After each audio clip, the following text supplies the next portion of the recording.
Imagine a world where everything you own, your house, your car, your favorite pair of sneakers, even your shares of government bonds, could be represented on-chain as a token. Not a vague promise, not a future dream, but a reality you can hold, trade, and spend with the same ease you send a text message. This is the vision behind Epic Chain, a project backed by Ripple operating in over 150 countries and aiming to build what it calls the world's first RWA superstructure. RWA stands for real-world assets, and if crypto began with the digitization of money, RWAs represent the digitization of everything else. Real estate, commodities, consumer goods, luxury collectibles, even bonds and stocks. Anything of value in the physical or financial world can, in theory, be brought onto the blockchain as a token. The potential size of this market? Over $50 trillion. For years, tokenizing real-world assets has been one of crypto's most talked-about promises. But adoption has been slow. Legal frameworks are complex. Institutions are cautious. And most projects lack the scale or credibility to bring the real world onto the chain. Epic Chain is trying to change that. With Ripple as an investor and with products like Fanable, a consumer RWA platform generating over $2 million in annual on-chain fees, and Epic One, a Visa card offering XRP cashback in over 180 countries, Epic is building both sides of the bridge. Institutional trust and consumer usability. But this isn't just another blockchain startup. Epic Chain is moving fast, expanding globally, aligning with compliance-first frameworks, and bridging Ripple's XRP directly into RWA economies. Its ambition is bold, to become the premier RWA product within the XRP economy, and ultimately the backbone of how assets move in Web3. So in this video, we're going to explore what Epic Chain really is. We'll start with the problems of today's real-world assets. Then we'll look at what RWAs actually mean and why they could unlock trillions in value. We'll dive into Epic's products, its technology, and its partnerships with Ripple. And finally, we'll ask the bigger question, is Epic Chain just hype? Or is it the beginning of a financial revolution? Because if Epic delivers on its vision, it won't just be another blockchain. It could be the rails for a new economy, one where everything of value in the physical world flows into the digital one. We live in a world overflowing with value. Real estate, commodities, bonds, equities, luxury goods, intellectual property. The list goes on. But if you've ever tried to actually interact with these assets, you know the process is often slow, expensive, and full of friction. Take real estate, for example. Buying a house isn't just about paying money, it's about navigating endless paperwork, legal approvals, middlemen, title checks, escrow agents, banks, and lawyers. The transaction can take months, even when both sides are ready to close. Or consider bonds. Most retail investors don't even touch them directly. Access is gated by institutions. Settlements take days, and the systems that track them are often decades old. Luxury goods and collectibles aren't much better. Authenticating a watch, a piece of art, or a signed jersey requires third-party verification. Counterfeits flood the market. And reselling? It's often limited to a handful of auction houses and marketplaces that charge high fees.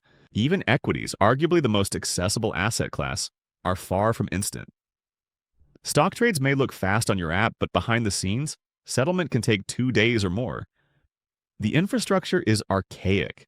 The bigger issue here is access and ownership. For the average person, real-world assets are either locked behind institutional gates or available only in fractional, indirect ways. Real estate requires huge upfront capital. Bonds are reserved for accredited players. Art and collectibles are dominated by elite buyers. The system works for the wealthy, but not for the everyday person. And even when you do own these assets, the process of moving, trading, or using them is fragmented. Each asset class has its own silos, rules, custodians, and inefficiencies. Nothing is interoperable. Nothing is liquid. This is why, despite trillions of dollars of value sitting in the real world, very little of it flows easily into the digital one. Assets are stuck. For institutions, this creates inefficiencies and cost. For consumers, it creates barriers and missed opportunities. And for the financial system as a whole, it means enormous amounts of value are locked up instead of being unlocked, traded, and put to use. Now add one more layer: trust. Many people have lost faith in financial systems that feel opaque and unfair. Hidden fees, slow settlements, centralized control, limited access. It creates a system where value is concentrated at the top while the majority is left waiting outside. This is the world Epic Chain is stepping into. A world where value exists but access doesn't. Where assets are abundant but usability is scarce. And here's where the story shifts. Because Epic Chain isn't just saying, let's digitize assets. It's saying, let's rebuild the infrastructure so assets can move freely, accessible to institutions and consumers alike, inside a unified framework. To understand why this matters, we need to first get clear on what real-world assets actually are and why they've become one of the biggest buzzwords in Web3. When people in crypto talk about real-world assets, or RWAs, they're talking about something simple but powerful, bringing things that exist in the physical or traditional financial world onto the blockchain. Think of real estate. Today, owning property means dealing with deeds, lawyers, and local registries.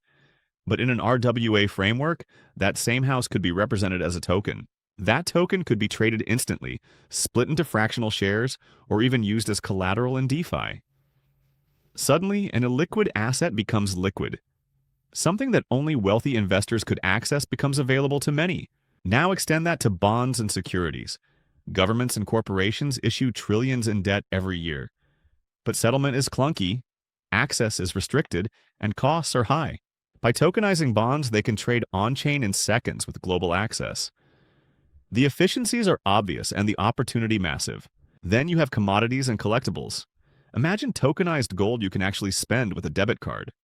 Or luxury sneakers authenticated on-chain, instantly tradable worldwide. Tokenization turns objects into programmable assets, capable of carrying rules, royalties, and authenticity baked directly into their code. At its core, RWA tokenization solves three big problems. Access. It opens asset classes to a broader audience. Instead of needing millions to buy a building, you can buy a fraction. Instead of institutions controlling bond markets, individuals can participate. Liquidity.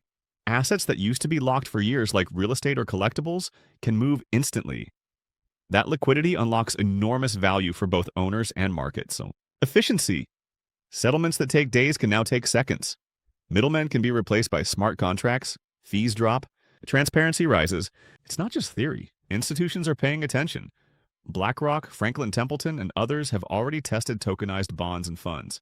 Citi estimates tokenized assets could grow to $5 trillion by 2030. Others project $16 trillion or more. The potential is staggering. And yet, for all the excitement, most RWA projects so far have been small-scale, siloed, or experimental.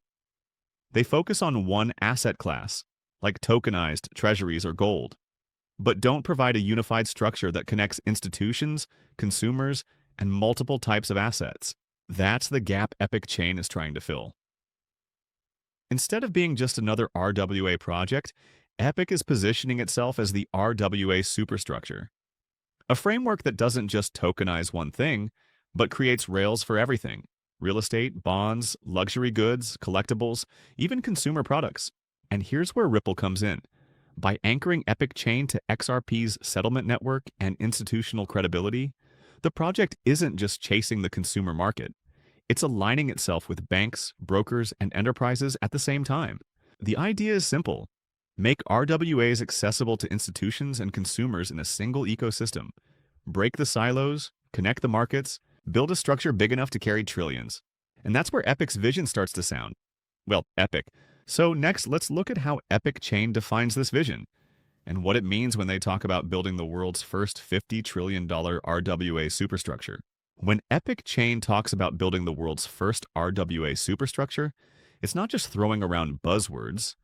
What they're describing is an infrastructure layer designed to capture and connect value across every major asset class: real estate, capital markets, commodities, collectibles, and consumer goods under one unified system. Think of it this way.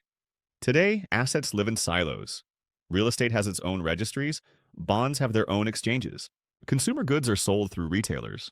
Luxury collectibles are authenticated by niche marketplaces. Each silo is fragmented, slow, and often exclusionary. Epic's vision is to merge all these silos into one open framework, where assets of every kind can be tokenized, traded, and used inside a single ecosystem. That's what they mean by a superstructure. Not a project for one vertical, but a platform big enough to host them all. The scale of this vision is massive. Epic Chain estimates the total market opportunity for tokenized real-world assets at over $50 trillion.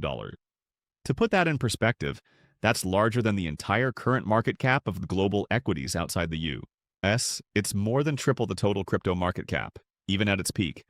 Its value locked in the real world, waiting to be digitized. And Epic doesn't just want to tokenize, it wants to create an economy around tokenization. That means building rails for compliance, liquidity, payments, and governance. It's not enough to mint tokens representing assets. Those tokens need to be usable, spendable, tradable, governed in ways institutions can trust but open enough for consumers to access. So how do they plan to get there? First, by aligning institutions and consumers in the same system. Most RWA projects choose one audience, either big banks or retail. Epic is trying to bridge both. Institutions get compliance tools, reporting, and custody integrations. Consumers get products like Fanable and Epic One that let them interact with RWAs directly. Second, by focusing on global scale from day one. Epic already operates in more than 150 countries. Its products are designed to work cross-border, connecting fragmented financial systems into a unified, blockchain-native layer. Third, by embedding Ripple's network and XRP liquidity directly into the framework. Ripple already has deep connections with banks, remittance providers, and financial institutions worldwide. By bridging XRP to RWA products, Epic positions itself as the RWA play inside the XRP economy. This is where the phrase superstructure becomes important. Epic isn't just a platform. It's trying to become the invisible infrastructure that underpins how tokenized assets move worldwide, just like TCP/IP underpins the internet, or SWIFT underpins international banking today. It's ambitious, yes, some might say overly ambitious. But every financial revolution starts with an idea that looks too big to be real, until suddenly it is. And Epic isn't building this vision in theory. It already has products live. Products generating fees, onboarding users, and connecting to the real economy. So next, let's get practical. Let's look at the products Epic is rolling out, Fanable, Epic One, and its institutional frameworks, and how they're turning this vision into reality. Grand visions mean little without execution. And Epic knows this. That's why instead of staying in white papers and press releases, the project already has live products generating real activity, bridging institutions and consumers in ways that show what a true RWA superstructure could look like. The first is Fanable. Fanable is Epic's flagship consumer-facing platform. On the surface, it looks like a collectibles marketplace. But underneath, it's a proof of concept for RWA tokenization at scale. Fanable takes limited edition merchandise and consumer goods, things like sneakers, jerseys, art pieces, and memorabilia, and turns them into on-chain assets. The results, over $1.2 million in annual on-chain fees. That's not hype. That's consumers paying, trading, and engaging with tokenized goods right now. It may seem small compared to $50 trillion, but it's a start. A beachhead showing that consumers are ready to interact with RWAs when the experience is intuitive. Then there's Epic One. Epic One is a Visa-powered card that offers 8% cashback in XRP, usable in more than 180 countries. On the surface, it's a spending product, but strategically, it's a bridge between RWAs and daily life. If tokenized real-world assets can't be used in everyday transactions, they're just static collectibles. Epic One closes that gap, connecting assets directly to global payment rails. For consumers, it feels like a rewards card. For Epic, it's infrastructure, a direct connection between tokenized assets, XRP liquidity, and the real economy. Imagine a future where you stake tokenized real estate, earn yield in Epic or XRP, and spend it seamlessly with Epic One anywhere Visa is accepted. That's the level of integration Epic is pushing toward. And while consumer adoption is important, institutions are the real key. Epic's model isn't just about sneakers or cashback. It's about embedding RWAs into the financial systems that move trillions. That's why Epic is building frameworks specifically for institutional access. Licensed brokers, custodians, and asset managers can tokenize, custody, and distribute RWAs through Epic's infrastructure. Compliance tools like KYC onboarding, vault-backed asset modules, and on-chain reporting are built in. For institutions, this isn't just another DeFi project. It's infrastructure they can actually use. The strategy is clear. Fanable proves consumer adoption. Epic One bridges RWAs to spending.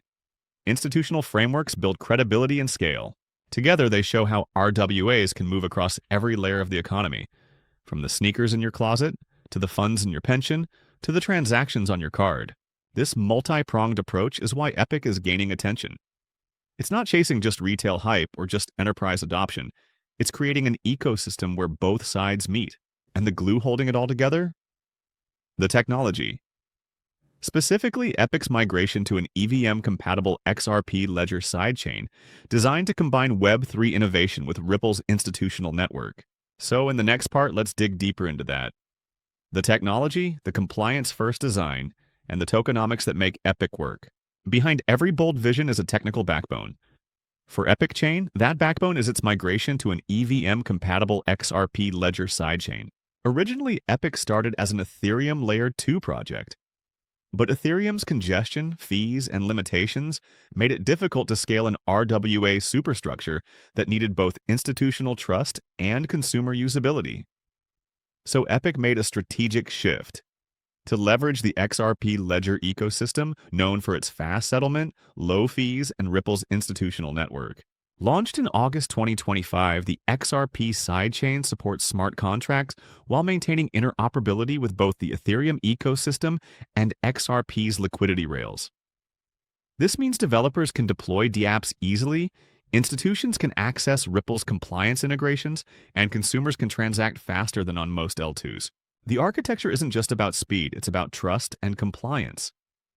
Epic integrates Ripple USD, a stablecoin designed for institutional-grade dollar transactions, giving the ecosystem a reliable base for settlement. Layered onto this are compliance modules, KYC, and on-chain audit trails, ensuring that institutions don't just see Epic as a speculative playground, but as a legitimate financial infrastructure. Now let's talk tokenomics. At the center is the Epic token. Holders of Epic govern the network, voting on protocol upgrades, fee structures, and asset inclusion. Governance isn't an afterthought here.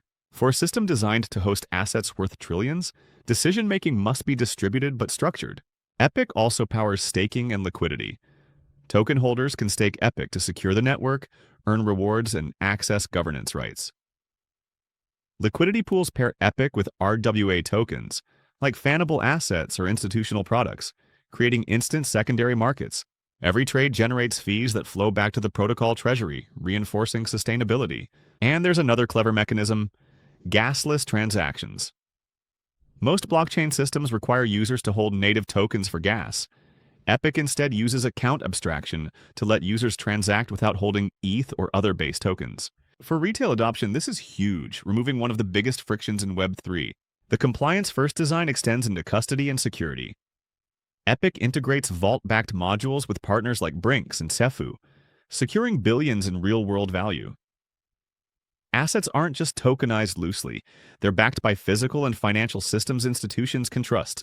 From a technology perspective, Epic balances two worlds: the efficiency of crypto rails and the requirements of traditional finance. It's a hybrid, built to meet both the speed and openness of Web3 and the regulatory demands of real-world economies. This mix of fast settlement, interoperability, compliance tooling, and robust tokenomics is what positions Epic not as just another blockchain, but as a platform institutions can use without hesitation, and consumers can adopt without confusion. But Epic isn't building this alone. Its credibility is amplified by one of the biggest names in crypto: Ripple. Ripple's investment, infrastructure, and institutional network are central to why Epic may succeed where others have stalled. So in the next part, let's talk about that partnership: Ripple's role, institutional trust, and how Epic is scaling globally. In the world of crypto, partnerships can make or break a project. And when it comes to Epic Chain, the name that stands out above all others is Ripple. Ripple has spent the last decade carving out a reputation as the blockchain company most trusted by banks, payment providers, and financial institutions. While many crypto projects chased hype cycles, Ripple focused on infrastructure, cross-border payments, compliance, liquidity. That institutional-first strategy has earned it deep connections across global finance. Now, Epic Chain is leveraging that network. Ripple isn't just a casual supporter, it's an investor. That matters because institutions take Ripple seriously. When a project like Epic is backed by Ripple, it signals to banks, brokers, and regulators that this isn't just another speculative token. It's infrastructure with credibility. And credibility is the currency of institutional adoption. Epic is targeting a global market. Over 150 countries already see activity within its ecosystem. But scaling in that many jurisdictions isn't just about technology. It's about compliance and trust. Institutions don't want to risk reputation or regulation. They want frameworks they can rely on. This is where Epic's institutional access model comes in. Licensed brokers, regulated custodians, and asset managers can use Epic's rails to tokenize, custody, and distribute assets. Every participant must pass multi-step KYC and KYB verification, ensuring that the ecosystem isn't a Wild West. It's a compliant, verifiable marketplace. That balance, consumer-friendly but institutionally rigorous, is what makes Epic different. Fanable and Epic One prove consumer use cases, but behind the scenes, the system is built to onboard institutions who move billions. Epic's compliance audits, on-chain reporting, and vault-backed custody modules make it palatable for regulators and safe for banks, and Ripple acts as the bridge. Its existing relationships from central banks to cross-border payment corridors give Epic a distribution channel most projects could only dream of. If tokenization is going to scale into the trillions, it won't be done by retail alone. It will require institutional rails.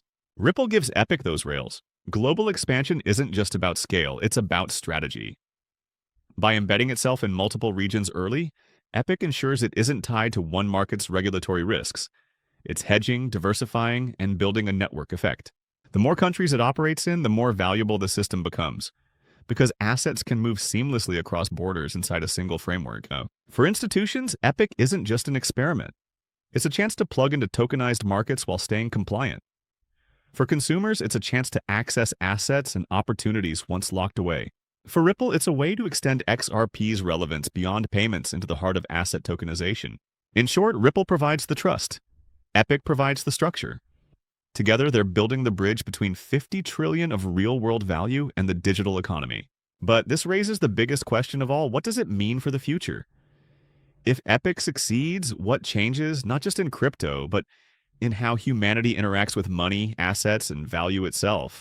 When you zoom out, money has always been about trust. From gold coins to paper notes, from bank accounts to digital payments, we've built systems to represent value, move it, and protect it. But each system has also created barriers. Barriers of access, barriers of geography, barriers of privilege. The promise of blockchain has always been to tear those barriers down, to take value, whatever form it comes in, and make it borderless, transparent, and accessible. And that's exactly what Epic Chain is trying to do with real-world assets. Think about it. Trillions of dollars of value are locked in the physical and financial systems around us. Real estate, bonds, commodities, collectibles, consumer goods, all of it stuck in silos, slow to move, limited to the few who can afford entry. Epic's vision of a superstructure is about changing that, turning the world itself into a liquid, programmable economy. For consumers, that means access. Owning fractions of assets once reserved for the wealthy, trading collectibles with global liquidity, spending tokenized rewards through cards like Epic One. It's about making finance feel as seamless as tapping a phone.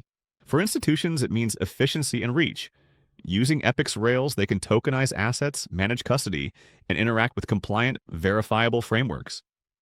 No patchwork systems, no legacy friction, a unified infrastructure that scales across 150-plus countries. For Ripple, it's the evolution of XRP. No longer just a payments token, but a currency integrated into a massive RWA economy, bridging liquidity between traditional finance and Web3. But beyond the mechanics and partnerships, the deeper shift is philosophical. Epic Chain represents a rethinking of who owns value and how it flows. Instead of a world where a few gatekeepers decide what's investable, who can participate, and how long it takes, this is a world where communities, institutions, and individuals are aligned in the same system. Of course, the road won't be smooth, regulation will be complex, adoption will take time. But that's always the case with revolutions. Change feels impossible until suddenly it's inevitable. The internet once seemed like an experiment. Now it underpins our lives. In the same way, tokenization of real-world assets may sound abstract today, but in a decade, we may not think of buying a home, holding a bond, or collecting art without imagining its tokenized version first. And if Epic Chain succeeds, it will be the rails of a new financial world. A world where everything of value can move freely, where trust is built into the code, and where access is no longer a privilege but a right.